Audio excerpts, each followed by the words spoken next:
On December 25, 1991, the red flag of the Soviet Union was lowered from the Kremlin for the final time.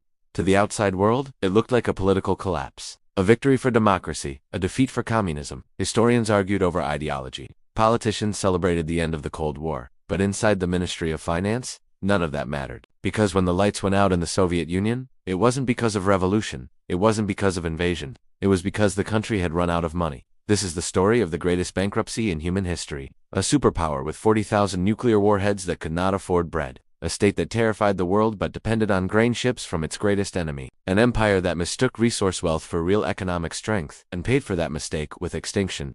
To understand how a superpower goes broke, we have to go back to the moment it thought it was rich. The year was 1965.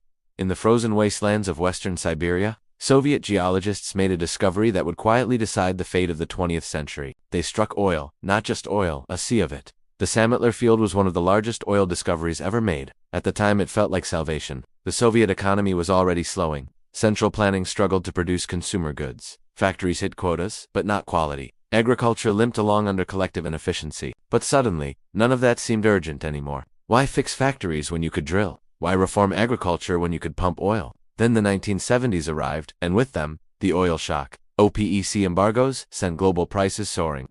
The West panicked. The Soviet Union cashed in.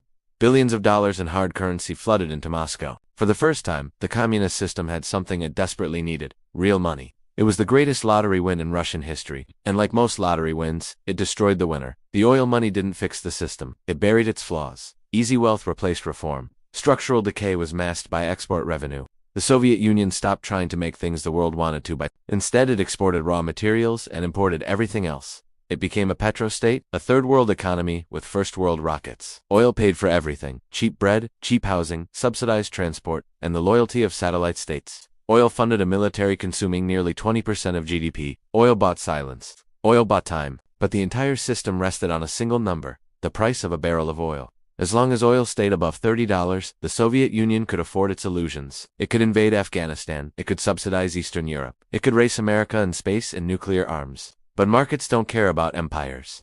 By the early 1980s, the math began to shift. Western economies became more energy efficient. New oil flooded in from Alaska and the North Sea. Demand softened. Prices wobbled. And then Soviet agriculture collapsed. This part is often forgotten. The Soviet Union controlled some of the most fertile land on Earth, especially in Ukraine, yet it could not feed itself. Collective farming was so inefficient that food rotted before reaching shelves. By the 1980s, the USSR was importing millions of tons of grain, from whom the United States. The Soviet Union was selling oil to the West to buy wheat from the West. Nearly half of all hard currency earnings went just to feed the population. It was a humiliating dependency disguised as superpower status. Still, the Kremlin wasn't worried. Oil money kept flowing.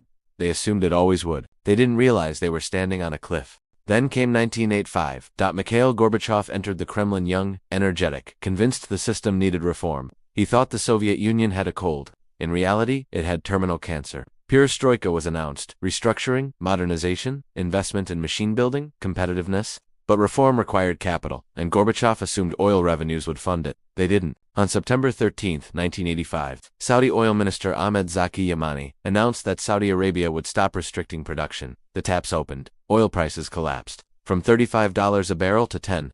For the Soviet Union, this was a death sentence.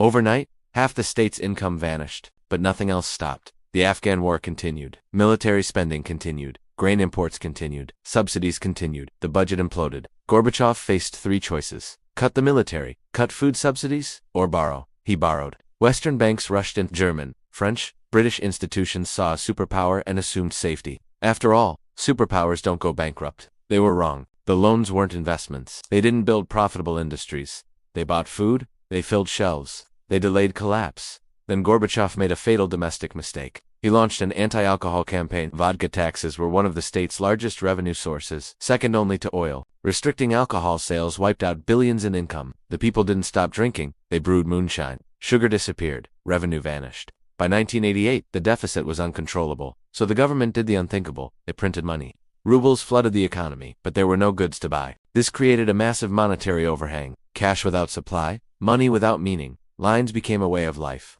If people saw a queue, they joined it without asking why. Bread, shoes, sausage, toilet paper. Tomorrow, it would be gone. The social contract collapsed. The West noticed. Banks realized the Soviets were borrowing to pay interest. Debt exploded towards $70 billion.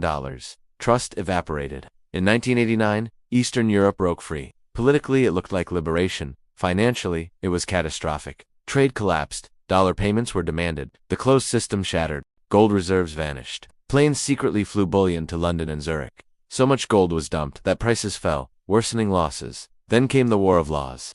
Soviet republics stopped sending taxes to Moscow. Boris Yeltsin told Russia's collectors to keep the money. Gorbachev commanded missiles but had no income. Ships carrying food refused to unload until paid. Checks bounced. The Soviet Union begged for aid. Accounts were frozen. Hard currency was confiscated. Trust died. Money stopped functioning. Factories paid. Workers in goods, tires, glassware, anything tangible, barter replaced currency. The dollar became king. Taxi drivers thrived. Scientists starved. In August 1991, hardliners launched a coup. Tanks rolled into Red Square. But you can't shoot economics. They had no plan for debt, no plan for food, no plan for reality. The coup collapsed because the system was already dead. By December, the Soviet Union existed only on paper. There was no money for payroll. Printing presses ran nonstop. Inflation erased value overnight. The central bank was insolvent. The gold was gone.